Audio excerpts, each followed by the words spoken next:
9টি প্রকল্পের মধ্যে 8টি অনুমোদন করা হয়েছে, আর একটি কিছু অবজারভেশন দেওয়া হয়েছে। মেঘনা নদীর ভাঙনতে ভোলা সদর ও দৌলতখান উপজেলাধীন শিবপুর, ধনিয়া ও মেদুয়া এলাকা রক্ষার যে নতুন প্রকল্প প্রস্তাব, সেই প্রকল্প প্রস্তাব নিয়ে কিছু পর্যবেক্ষণ দেওয়া হচ্ছে। এটা সেই পর্যবেক্ষণগুলোকে বিবেচনায় নিয়ে পুরো জিনিসটা নতুন করে আগামী সভায় উপস্থাপন হবে। এর বাইরে আমরা যেসব প্রকল্পগুলো অনুমোদিত হয়েছে, বৃহত্তর দিনাজপুর, ঠাকুরগাঁও এবং পঞ্চগড় জেলা সমন্বিত উন্নয়ন প্রকল্প, এই প্রকল্প একটি নতুন প্রকল্প প্রস্তাব।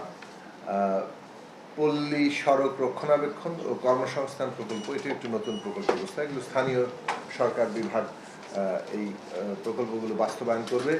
সর্বজনীন সামাজিক অবকাঠামো, এটা ফেজ 2, এইটার প্রথম সংশোধনী প্রস্তাব আজকে এখানে অনুমোদিত হয়েছে। দুর্যোগ আশ্রয় কেন্দ্র নির্মাণ ও সংস্কার উন্নয়ন প্রকল্প, এটা দ্বিতীয় সংশোধনী একটা প্রকল্প প্রস্তাব, সেই প্রস্তাবটিও আজকে অনুমোদন করা হয়েছে। এর বাইরে ভৌত অবকাঠামো কিংবা বিশেষত আমাদের বিদ্যুৎ বিভাগের ভৌত অবকাঠামোর ক্ষেত্রে ঢাকা আশুলিয়া যে এলিভেটেড এক্সপ্রেসওয়ে যে নির্মাণ প্রকল্প, সেটার প্রথম সংশোধনী প্রস্তাব। ঘুমের জাদু সোয়ান গ্রুপের একটি পণ্য আগেই হয়েছিল, সেটা দ্বিতীয় সংশোধনী প্রস্তাব আজকে অনুমোদন করা হয়েছে। এবং এর পরে যে আমাদের আরও দুটি প্রকল্প আজকে অনুমোদিত হয়েছে, সেটার মধ্যে একটা হচ্ছে যে গ্যাসের কূপ খনন, সেটা একটা মূল্যায়ন কাম উন্নয়ন কূপ বেগমগঞ্জ 5 এবং দুটি অনুসন্ধান কূপ বেগমগঞ্জ 6 ও সুনেত্র 2 এর যে নতুন প্রকল্প প্রস্তাব, সেটি অনুমোদন করা হয়েছে। একই সাথে আরেকটি প্রকল্প আছে, বিদ্যুৎ বিতরণ ব্যবস্থা উন্নয়ন প্রকল্প সিলেট বিভাগের, যেটা তৃতীয় সংশোধন প্রস্তাবটি আজকে অনুমোদন করা হয়েছে। মূলত এই প্রকল্পটি শেষ হয়ে গেছে, এর কিছু আর্থিক যে বিল পরিশোধ করা, এই বিষয়টি বাকি আছে। কাজেই সেটা করার জন্য একটা প্রয়োজনীয় টেকনিক্যালি 6 মাস বৃদ্ধি করার প্রয়োজন হয়েছিল।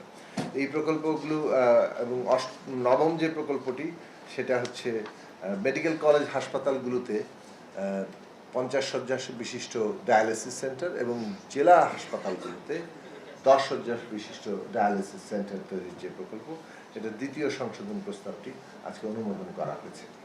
তো এই প্রকল্পগুলোর ক্ষেত্রে বেশ কিছু পর্যবেক্ষণ এবং ডিরেক্টিভস দেওয়া হয়েছে, কেননা প্রকল্প গ্রহণ এবং প্রকল্প বাস্তবায়নের যে প্রক্রিয়া, সেসব ক্ষেত্রে চলমান যে ধারা আছে, সেগুলোকে প্রতি মুহূর্তেই আমরা চিহ্নিত করার চেষ্টা করছি। এবং বিশেষত মাননীয় প্রধানমন্ত্রী তিনি নিজে এবং আমাদের অন্যান্য সিনিয়র সদস্যবৃন্দ, তার প্রত্যেকেই এই প্রকল্প বাস্তবায়ন, প্রকল্প গ্রহণ প্রক্রিয়া, প্রকল্পের অর্থায়ন, অর্থ যে ব্যয় হচ্ছে তার যে পুরো প্রক্রিয়া এবং যে সমস্ত খাতে অর্থ ব্যয় হয়, সেই অপ্রয়োজনীয় খাতগুলোকে চিহ্নিত করার সবসময় চেষ্টা করেছেন। এবং সেই বিষয়গুলো আজকের সভাতেও প্রত্যেকটি প্রকল্পের ক্ষেত্রে নানা ডাইরেক্টিভস আছে, অবজারভেশন আছে, কিন্তু এইসব পর্যবেক্ষণ এবং নির্দেশনা সহই এগুলোকে অনুমোদন করা হয়েছে এবং সেগুলো সংযোজিত হবে প্রত্যেকটি প্রকল্প বাস্তবায়নের ক্ষেত্রে এইসব নির্দেশনাগুলো।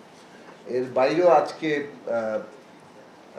একটি পুরনো বিষয়, অর্থাৎ এর আগের একটি বৈঠকে খুলনার একটি রাস্তা নির্মাণ প্রকল্পকে কেন্দ্র করে রূপসা এলাকায় একটা তদন্ত কমিটি গঠন করা হয়েছিল।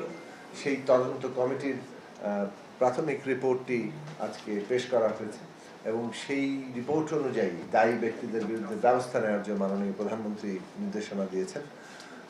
পাশাপাশি আমরা যে জায়গাটা নিয়ে আলোচনা হয়েছে যে চলমান যেসব প্রকল্প আছে এবং সবুজ পাতায় যেসব প্রকল্প প্রস্তাব করা হয়েছে, তার মধ্যে কিভাবে আমরা রিস্কোপিং করা যায়, অর্থাৎ প্রকল্পগুলোর মধ্যে তার স্কোপটাকে বাড়িয়ে কোনো কোনো ক্ষেত্রে কমিয়ে এবং নতুন অঙ্গ সংযোজন অথবা অঙ্গ বিয়োজন করে এই প্রকল্পগুলোকে আসলে উপযোগী করে তোলা, বিশেষত আমাদের সরকারের যে নির্বাচনী ইস্তেহার আছে তার সাথে সামঞ্জস্যপূর্ণ করে তোলা এবং এই সরকারের যে লক্ষ্য পরিকল্পনা সেই তার অনুগামী করে তোলা, এই কাজগুলো আমরা এখানে করার ব্যাপারে আলোচনা চলছে এবং সেটা নিয়ে একটা নীতিমালারও তৈরির উদ্যোগ চলছে।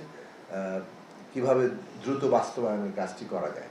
আমরা যেটা প্র্যাকটিস হিসেবে দেখেছি যে এখানে আসলে প্রকল্প একটা ধারণাপত্র থেকে প্রকল্পের ফিজিবিলিটি স্টাডি, ডিপিপি তৈরি এবং সেটা একনেকে অনুমোদন, তারপরে একনেকে অনুমোদনের পর থেকে জিও জারি থেকে শুরু করে একেবারে কার্যাদেশ পর্যন্ত পিডি নিয়োগ থেকে শুরু করে বিভিন্ন কাজ, এটা বেশ একটা দীর্ঘসূত্রিতার জায়গায় চলে যায়।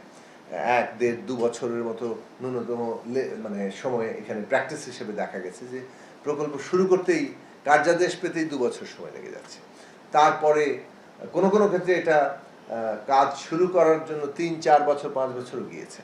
তো এইরকম যে অবস্থা, তাতে আমাদের সামগ্রিক যে উন্নয়ন কর্মকাণ্ড এবং এডিপি বাস্তবায়ন, এটা আসলে খুবই ধীর গতিতে চলে যায় এবং এটার ফলে যে কাঙ্ক্ষিত লক্ষ্য সেটা অর্জন করা যায় না। অর্থনৈতিক ক্ষেত্রে যে এডিপি বাস্তবায়নের মধ্য দিয়ে যে একটা গতি সঞ্চার করার কাজ, সেটাও আসলে ব্যাহত হয়।